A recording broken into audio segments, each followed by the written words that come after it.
அடுத்ததாக இந்த ஃபர்சான் மௌலவியுடைய வேலைகளை குறித்து நாங்க என்ன சொல்ல விரும்புறோம் என்று சொன்னால், அவங்க திடீரென்று இந்த கொள்கையில எனக்கு உடன்பாடு இல்லைன்னு சொல்லி இந்த ஜமாத்தை விட்டு வெளியே போயிட்டாரு. போன உடனே நாங்க என்ன செஞ்சோம், அவரை பலகட்டமா அழைத்திருக்கிறோம். எதுக்கு? தாராளமா இந்த ஜமாத்துல பேசுறதுக்கு சுதந்திரம் இருக்குது, பேசுங்க. எந்த அளவுக்கு என்று சொன்னால், உங்களுக்கு வீடியோ இல்லாம தான் இந்த கொள்கையை உங்களுடைய வாதங்களை நிலைநாட்டணும் நீங்க ஆசைப்பட்டீங்கன்னு சொன்னா அதுக்கும் நாங்க தயாராக இருக்கிறோம். கண்டிப்பா உங்களோட நாங்க பேசுறதுக்கு தயாராக இருக்கிறோம் என்று சொல்லி நேரடியாக ஃபர்சான் மௌலவிட்டு நாங்க சொல்லியிருக்கிறோம். அதை அவர் ஏற்றுக்கொள்ற மாதிரி தெரியல. அவர் இடத்துல நேரடியாக சொன்னோம், நீங்க ஆய்வு செய்ததா சொல்றீங்களே, அந்த ஆய்வு எங்களுக்கு நீங்க காட்டுங்க. உங்க கொள்கையை நீங்க எங்களையும் சொல்லி எங்களையும் இந்த ஜமாத்துல இருந்து நீங்க அழைச்சிட்டு போங்க. நீங்க மட்டும் நேர்வழிக்கு போறதாக சொல்லாம எங்களையும் சேர்த்து உங்க நேர்வழிக்கு அழைச்சிட்டு போங்களேன்னு சொல்லி நாங்க கேட்டோம். அதற்கும் அவர் மௌனத்தை தான் பதிலாக தந்தார்.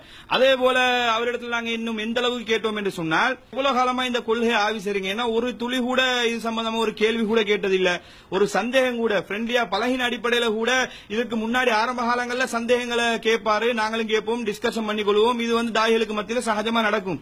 ஆனால் இது குறித்து ஒரு வார்த்தை கூட வாயை திறக்காம இவ்வளவு காலம் இருந்தாரு. என்ன விஷயம் சொல்லி கேட்கும்போது, இல்ல நான் 1 மாத காலம் தான் இது சம்பந்தமா ஆய்வு பண்ணினேன், 1 மாத காலத்துல தான் நான் ஆய்வு பண்ணி இந்த முடிவை நான் எடுத்தேன் என்று சொல்லி சொன்னார்.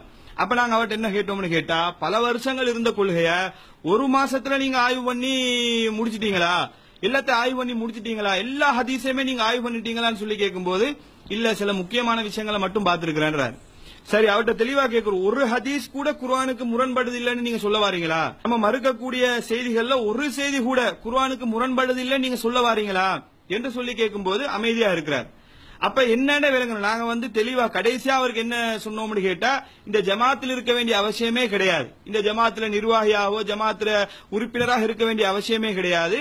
உங்க ஆதாரத்தை நீங்க செஞ்ச ஆய்வங்களுக்கு சமர்ப்பீங்க, நாங்க அதுக்கு பதில் சொல்றோம். எங்க பதில் உங்களுக்கு திருப்தி இல்ல எஸ்எல்டிஜே அறிஞர்கள் பதில் சொல்றதுல எனக்கு உடன்பாடு இல்லைன்னு சொன்னா, உங்களுக்கு டிஎன்டிஜேல இருக்கக்கூடிய உலமாக்களோட பேசுறதுக்குரிய ஏற்பாடு செஞ்சு தரோம். இவங்க பேச சந்தர்ப்பம் தர மாட்டாங்க, பேச விட மாட்டாங்க என்ற மாதிரி எல்லாம் சித்தரிக்கிறாங்களே, அவர்கிட்ட கேட்டோமா இல்லையான்னு சொல்லி அவர்கிட்ட கேளுங்க, தெளிவாக கேட்டிருக்கிறோம், உங்களுக்கு அந்த ஏற்பாடை செஞ்சு தரோம், தாராளமாக பேசுறதுக்குரிய சுதந்திரம் இருக்குன்னு சொல்லி அவருக்கு நாங்க சொல்லி இருக்கிறோம்.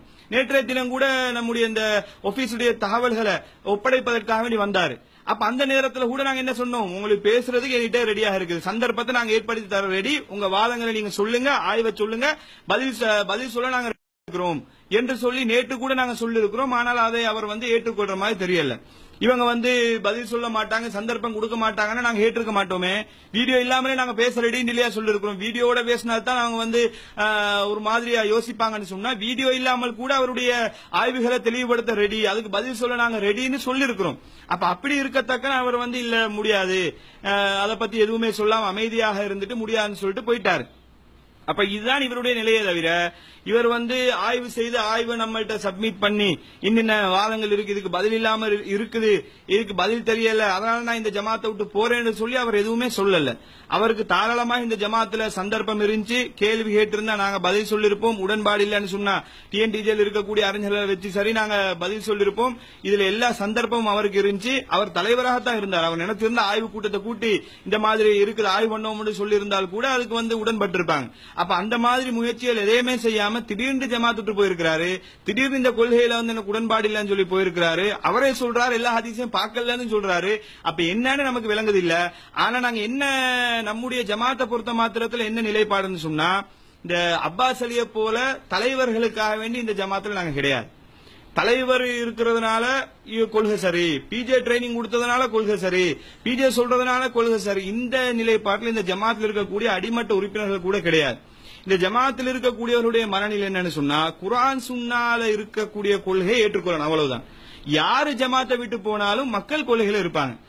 இவர் ஜமாத்துட்டு போனதுனால தலைவரே போயிட்டாரு, இனிமே தொண்டர்களுக்கு என்ன வேலை இருக்குன்னு சொல்லி எல்லாருமே ஜமாத்துட்டு போனாங்களா, இந்த கொள்கை தவறுன்னு சொல்லி சொன்னாங்களா?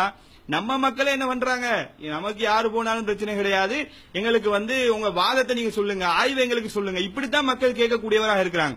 அப்ப இப்படிப்பட்ட மக்களை தான் நாங்க உருவாக்கி இருக்கிறோமே தவிர கண்மூடித்தனமா பின்பற்றக்கூடிய மக்களை நாங்க உருவாக்கல, அப்படிப்பட்ட மக்களை நாங்க உருவாக்கவும் மாட்டோம். கொள்கைக்காக இருக்கக்கூடிய மக்களை தான் நாங்க உருவாக்குவோம். அப்ப இதை நாங்க சொல்ல விரும்புறோம். ஃபர்சான் மௌலவியை பொறுத்த மட்டும் இந்த மாதிரி ஒரு நிலையில தான் இந்த ஜமாத்தை விட்டு போயிருக்கிறாரே தவிர மற்றபடி ஆய்வுகளை எல்லாம் காட்டி ஜமாத்தில் இருக்கக்கூடியவர்களுக்கு பதில் சொல்லாம அவருடைய வாதம் மிகைத்து விட்டதனால் அவர் ஜமாத் விட்டு போனன்ற மாதிரி ஒரு நிலைமை கிடையாது. அப்ப இந்த விஷயங்களை நாங்க உள்ளத்துல ஆழமாக பதிய வைத்துக் கொள்ள வேண்டும். வாஹிர் தாவானா அல்ஹம்துலில்லாஹி ரப்பில் ஆலமீன்.